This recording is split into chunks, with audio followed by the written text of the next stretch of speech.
Okay. Kylie. Daniela. Katie. John. Julia. So, in the first question, one of the questions is, what is the argument Borgman is making? I thought that one of the arguments he's making was that technology disengages human interaction, which kind of falls in line with his device paradigm when he observed a shift that happens in society as our tools and technology get smaller and smaller. A device is a technology that makes the end result of a process available like at the press of a button pretty much. I also said like to understand the device paradigm you have to understand the pattern and the power that comes behind technology. So if you're going to be using technology for like order and democracy, you need to understand what type of platform you're on and how you can influence other people with it. So a technological paradigm proposes the idea of social order and why we do things in a pattern that we do it. And that can kind of relate to the workplace.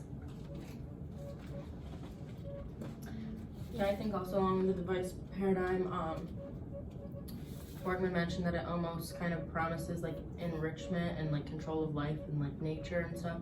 And I think it also, due to that, we have some unrealistic expectations of like technology and like what life really is, because I feel like the view is so warped due to technology, and like when you take that away and like actually look at the core of like society and like life in general, it's very different than like what it appears to be.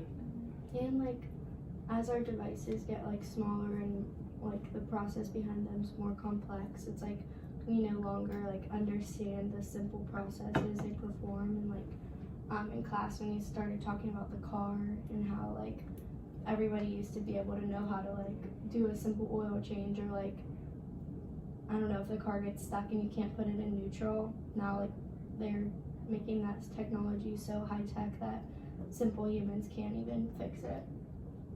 Yeah. Right, and he also brought up the fact that like the amount of like people that have to work on these cars, like it's not like it's like engineers, and it's like putting in like the computer programs into the car. It's not the people who used to make the cars anymore, because they're not that basic. Mm-hmm. Yeah. And like the question talks about being able to successfully navigate life, that kind of like, what's the word, degresses us? Yeah. Is that it? Yeah. So we really can't be able to do that anymore if we need an engineer to do it for us. Yeah, Right. the technology makes it so much, it like looks simpler and easier for us, but when it comes to fixing it, it's 10 times harder and impossible. It probably Right. costs more too, which is also another issue. Like technology is developed into a style of life for people, so we can't live without it. Yeah, agreed. Mm-hmm. So the book also like explores like the limitations of like conventional ways of thinking about technology and its social context. So like both liberal, like democratic ideals and like Marxist lines of thought, concluding with a call for like the reform of technology and like also like the device paradigm.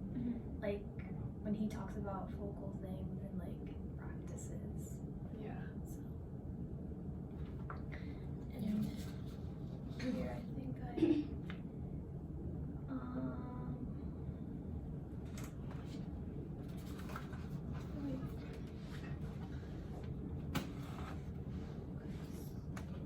I'm gonna have to crop this.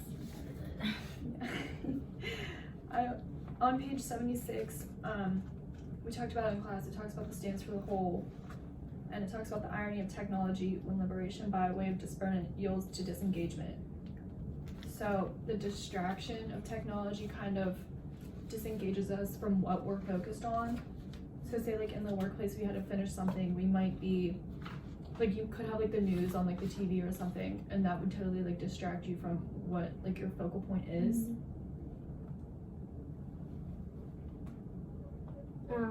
Yeah, like in one of my reading responses, I said the effect technology has on the working society and labor process has like massively improved companies financially and systematically, which like makes you wonder what's gonna happen when technology advances so fast that your jobs are no longer needed and technology can do it for cheaper and faster. Yeah. There's also like, I think Borgman's point of view on this is almost that he mentions like a couple times how like technology is advancing at such a fast rate, but us like as humans have kind of plateaued in like how we act like with other people or even digress because we don't know how to hold a conversation. But I think there's like the idea that at some point technology is gonna like almost overcome us. It's like it's gonna outgrow us, and just like I think that's why there's such a fear that it's gonna be a more powerful source than like humans. Yeah, it kind of like already has, like going back to the car example, like Yeah. we no longer can understand it.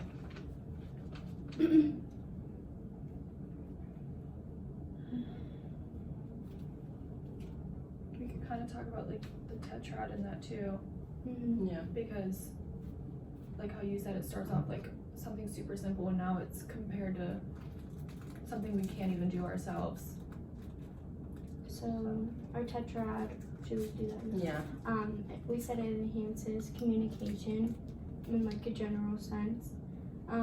It retrieves leisure of face-to-face communication. It reverses or loses letters and like messengers, and obsolesces face-to-face communication also. So pretty much just saying communication went from super simple like mailman, you know, to now it's like communicating through our phones or FaceTime or something that's not, like it doesn't take as long to do. Like I could call you right now. Right. It'd be quicker than Instead sending of a letter. sending a Yeah. letter, Another thing that it kind of reverses is like Borgman talks about like focal things and practices, which are like leisure projects. So like we become so like engrossed in technology that we no longer like do things that do not involve technology as like a way to relax. Like I don't know, I can't think of an example right now, but actually I used to like drawing like coloring books and stuff whenever I was bored and little, but like nowadays I'll go on my phone and do stuff to make me less bored. Right. Well, that's what he says in chapter 18 too. So we use technology as leisure instead of interacting with people. So we just interact with our device. Yeah. So we take away from basic human communication. Or even on that note, like with leisure, opposed to like picking up a book and like increasing your knowledge and like vocabulary, we automatically pick up our phones, and that's like, it's become dangerous because it's a much more like mindless activity. Yeah, you're just scrolling and not really using You're your not brain. engaging Yeah. whatsoever, right? A lot of the vocabulary you see on there too, like on Twitter, like that's just a bunch of garbage. It's just, it says like yins and y'all all the time. Like you obviously can't say that in the workplace or anything. Yeah, he says like in order to experience the fullness of life, we need to restore like our focal things and practices. He also talks about like the reduction of work in technology, and then like the reason for this reduction is like the division of work according to him. In other words, is the division of one's unified task by skilled craftsmen or people into larger tasks. And then chapter 18 mainly focuses on like how happiness appears to like decline as technological abundance emerges. And then he goes like with the promise of technology. I don't know if you guys remember talking about that. That has also like contained in its promise of more leisure and convenience. That kind of like reminds me of when Apple like comes out with a new phone and you get it and you're like so excited with it for like a couple days, and then you're bored of it immediately and are waiting for like the next cool thing to come around and like entertain you. So it just like gives something for people to look forward to, I guess, like every year. Mhm. Yeah.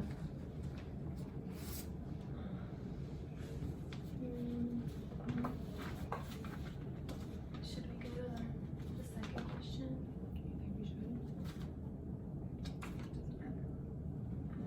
Yeah, I think we're the answer. Do you want to check the time or no?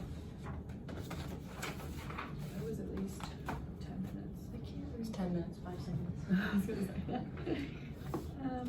Maybe we should talk more about it.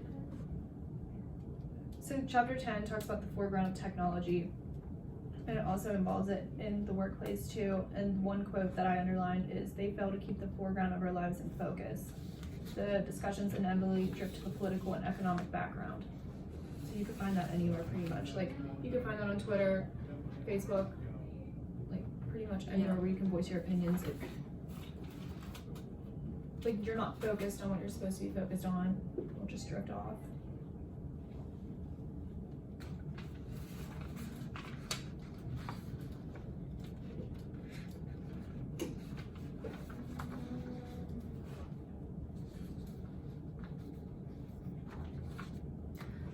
I think Boardman also focuses, he does bring up the question of whether or not if we were to scale back technology, would that be like helping us or hurting us in the end? Like, would it be a good idea to kind of, like, not that it would probably happen at this point, there's no stopping it, but what would be to happen if we like slowed down the progression?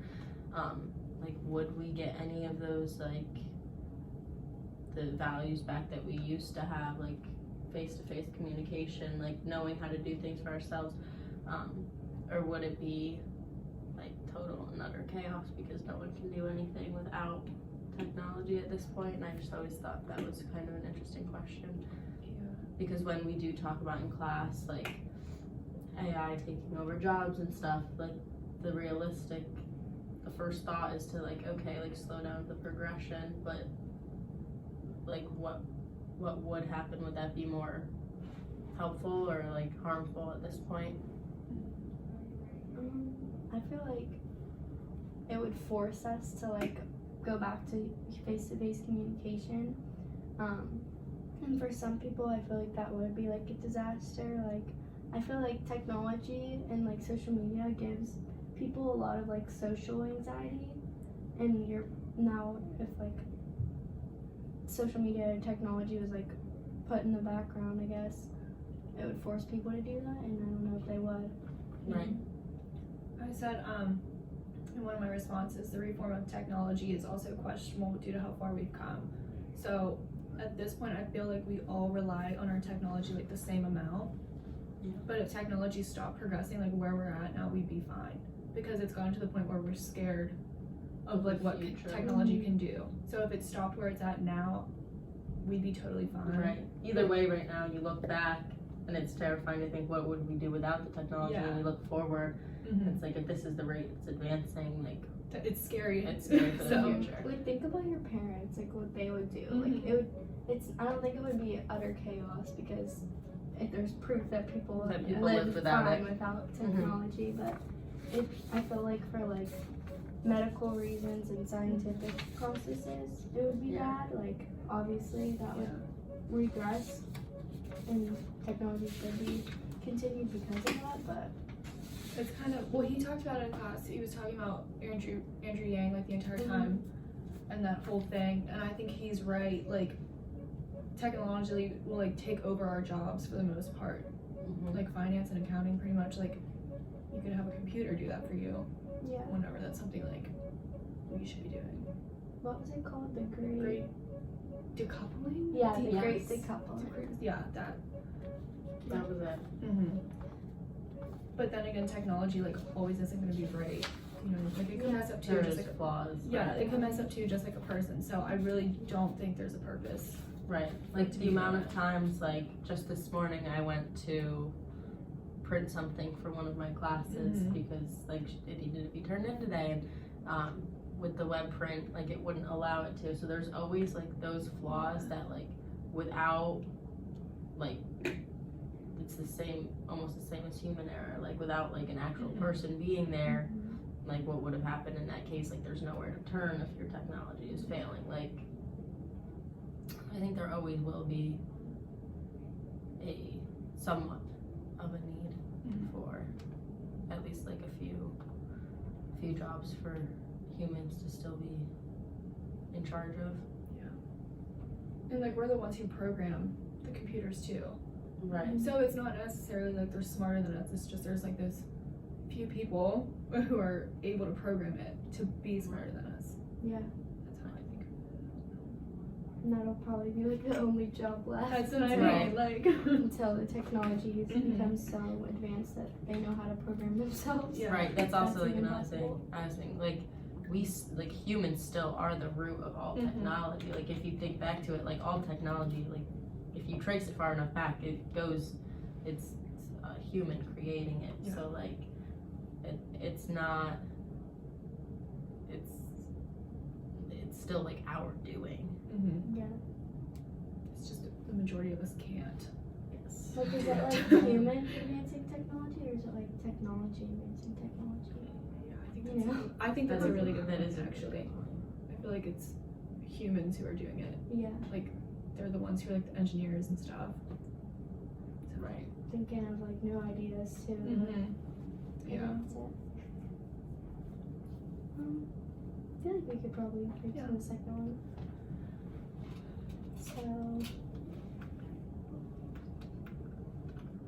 So I thought hypernormalization was pretty much like so much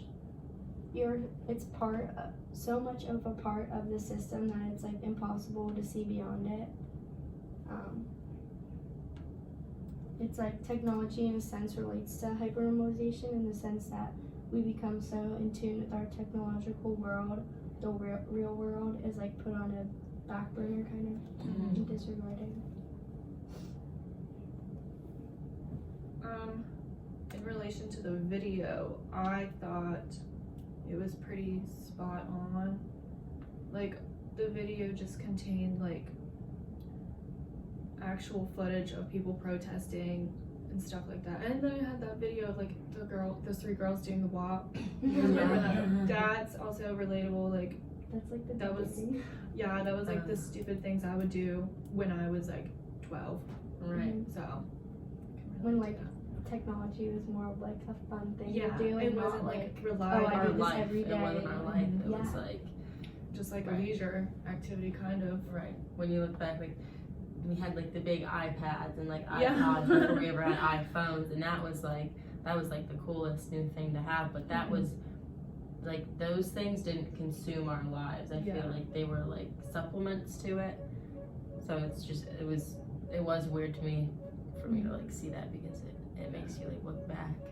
Like you said, like the iPod, that kind of relates to what Borgman would say about like in the book. He said that iPod like takes away like concerts and like the actual interaction of hearing the music, and instead of just putting in your earphones and listening to the song whenever you want, like just takes away the value behind music, I guess.